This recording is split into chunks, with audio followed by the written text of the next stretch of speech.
Hello दोस्तों, स्वागत है आप सभी का आपके अपने यूट्यूब चैनल प्रिपेयर विद सत्यम में। दोस्तों, जो लास्ट वीडियो था दोस्तों, उसमें हमने सब्जेक्ट वर्ब एग्रीमेंट पढ़ा, उसके इम्पोर्टेंट कॉन्सेप्ट पढ़े। इस वीडियो में दोस्तों हम सब्जेक्ट वर्ब एग्रीमेंट को कंप्लीट करेंगे। जो भी इम्पोर्टेंट कॉन्सेप्ट हैं हम इस वीडियो में डिस्कस करेंगे। ओके दोस्तों, तो चलिए स्टार्ट करते हैं। ओके, तो आज इस चैप्टर को हम समाप्त करेंगे। जो भी कॉन्सेप्ट हैं इसके इम्पोर्टेंट, हम उसको सीख के इस चैप्टर को आज हम समाप्त करेंगे। ओके दोस्तों, तो दोस्तों पहला कॉन्सेप्ट ये कहता है हमारा दोस्तों कि यदि आर्टिकल का प्रयोग, क्या दोस्तों, यदि आर्टिकल का प्रयोग केवल पहले सब्जेक्ट के पहले, केवल फर्स्ट सब्जेक्ट के पहले किया जाए, फर्स्ट सब्जेक्ट के पहले किया जाए, क्या दोस्तों, फर्स्ट सब्जेक्ट के पहले किया जाए,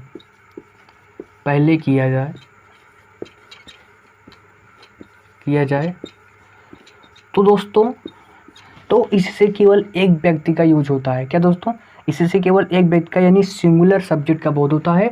और इसके साथ हम वर्ब किसका यूज करते हैं दोस्तों, वर्ब सिंगुलर वर्ब का यूज करते हैं। ठीक, जैसे दोस्तों, और दूसरी बात, लेकिन अगर आर्टिकल का प्रयोग प्रत्येक सब्जेक्ट के साथ किया जाए तो इसका दोस्तों अर्थ होता है कि वह अलग अलग व्यक्तियों को बोध करा रहा है। इससे दोस्तों क्या होगा, जो हमारी वर्ब होगी वो क्या होगी, वो प्लूरल वर्ब होगी।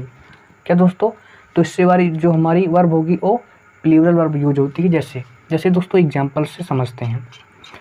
जैसे दोस्तों एग्जाम्पल लेते हैं हम। जैसे दोस्तों पहला एग्जाम्पल हमने लिया, जैसे the manager and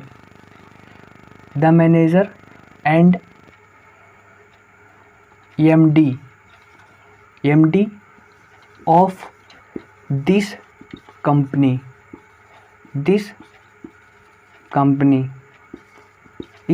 coming। Okay दोस्तों, अब जैसे इस दोस्तों एग्जाम्पल को समझेंगे हम। जैसे दोस्तों इसमें एक सब्जेक्ट दिया है दोस्तों मैनेजर और दूसरा दिया है MD। लेकिन दोस्तों जो हमने आर्टिकल का यूज किया, आर्टिकल द का यूज वो केवल पहले सब्जेक्ट के बाद किया। यानी इसका अर्थ हुआ कि ये दोनों चीज़ें केवल एक व्यक्ति के लिए यूज हो। क्या दोस्तों, इसका अर्थ हुआ कि ये दोनों चीज़ें केवल एक व्यक्ति के लिए यूज हो, मतलब क्या दोस्तों, केवल एक व्यक्ति के लिए प्रयोग की गई हैं। इसलिए तो दोस्तों हमारी वर्ब हुई या क्या, सिंगुलर वर्ब हुई। ठीक, लेकिन दोस्तों अगर यहीं हम कर देते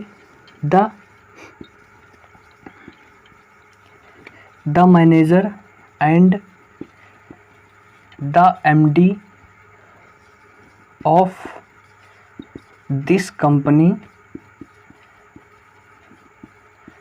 आर कमिंग। तो दोस्तों अब देखिए यहाँ पर क्या दोस्तों, ये पहला सब्जेक्ट और दूसरा सब्जेक्ट, और दोनों के पहले दोस्तों हमने आर्टिकल का यूज किया। यानी ये दोनों दोस्तों अलग अलग सब्जेक्ट का बोध करा रहे हैं, यानी दोनों अलग अलग व्यक्तियों को बोध करा रहे हैं। इसलिए दोस्तों हमारा वर्ब क्या हुई, इसलिए हमारी वर्ब क्या दोस्तों, हमारी वर्ब प्लूरल वर्ब हो गई। ओके दोस्तों, तो आई होप इस कॉन्सेप्ट को आप लोगों ने सीख लिया होगा। ठीक दोस्तों, इसके बाद जो हमारा अगला कॉन्सेप्ट कहता है दोस्तों, अगला कॉन्सेप्ट हमारा क्या कहता है, अमाउंट ऑफ, क्या दोस्तों, अमाउंट ऑफ और क्वांटिटी ऑफ। क्या दोस्तों, अमाउंट ऑफ और क्वांटिटी ऑफ, इनका प्रयोग दोस्तों, इनका प्रयोग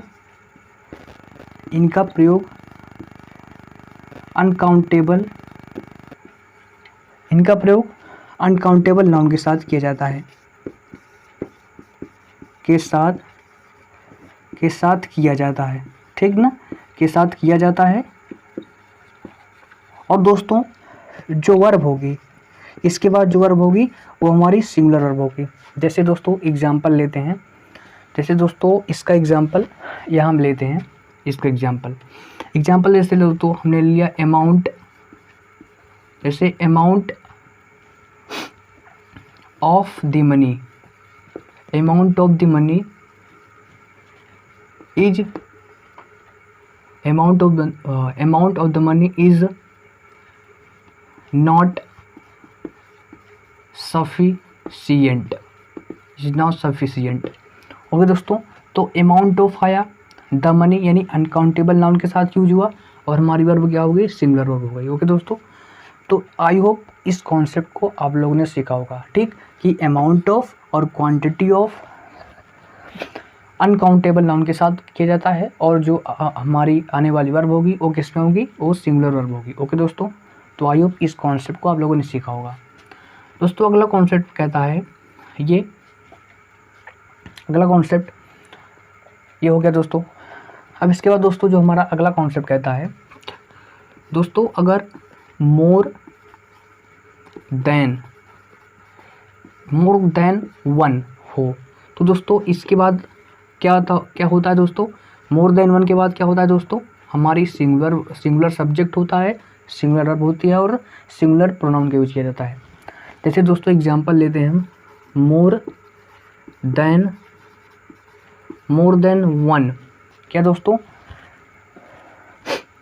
ये दोस्तों more than one boy is going there.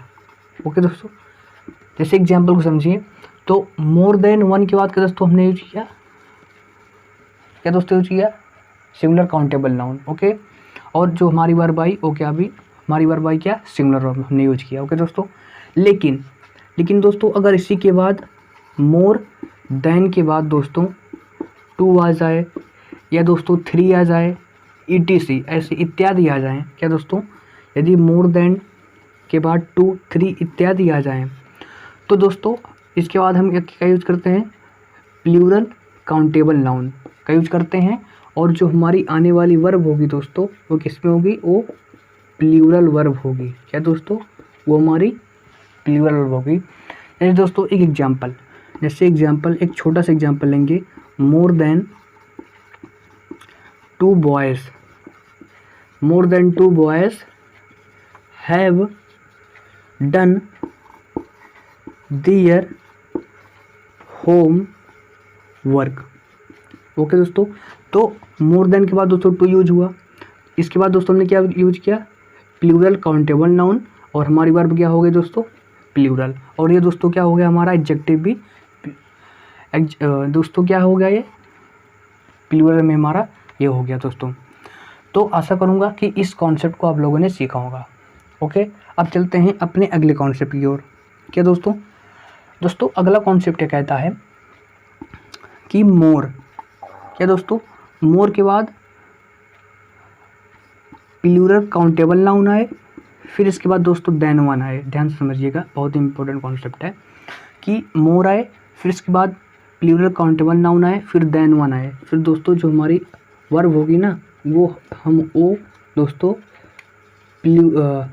Plural verb होती है। क्या दोस्तों, जो हमारी वर्ब होगी दोस्तों क्या हो, बहुवचन क्रिया होगी। जैसे दोस्तों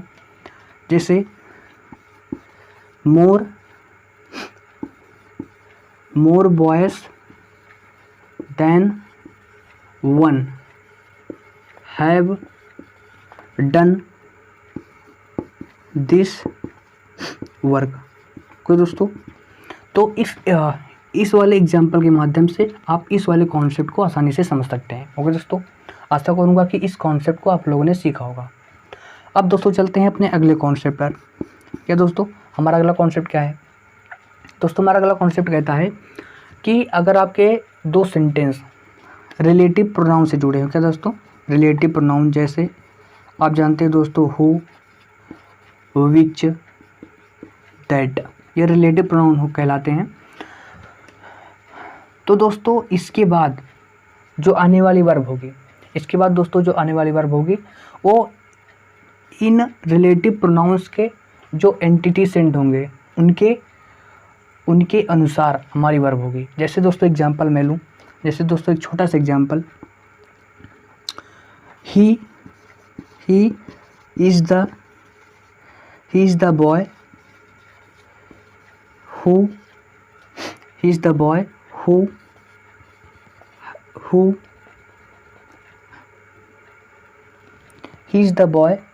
who helped me।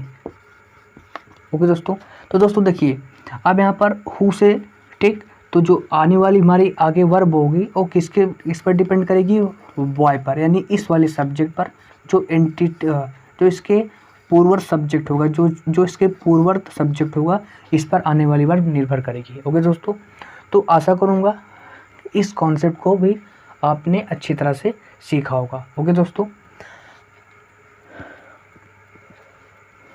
तो क्या कहता है, चलते अपने अगले कॉन्सेप्ट की ओर। दोस्तों अगला कॉन्सेप्ट ये कहता है हमारा, क्या दोस्तों, अगला कॉन्सेप्ट कहता है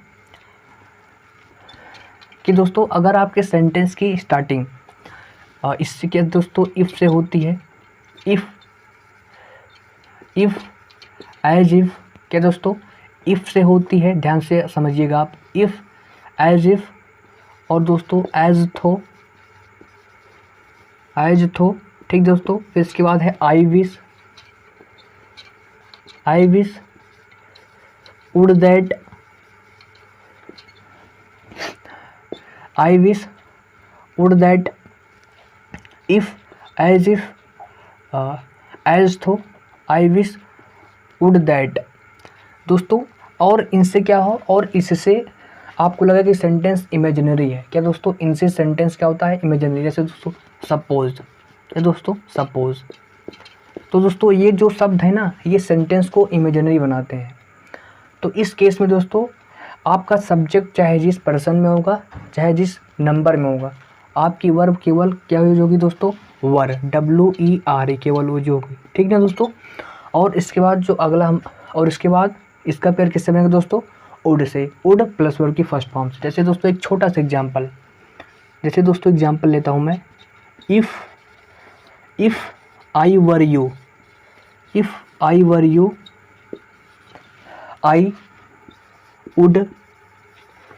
वुड बीट हिम।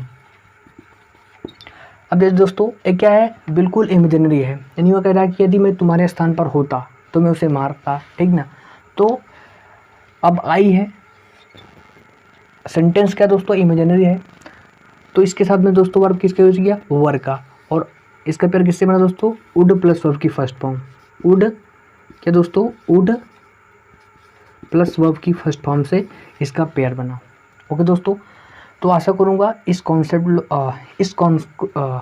आशा करूँगा कि इन कॉन्सेप्ट को आप लोग आपने अच्छी तरह से सीखा होगा। ओके दोस्तों, तो दोस्तों आज ये चैप्टर आपका होता हुआ समाप्त।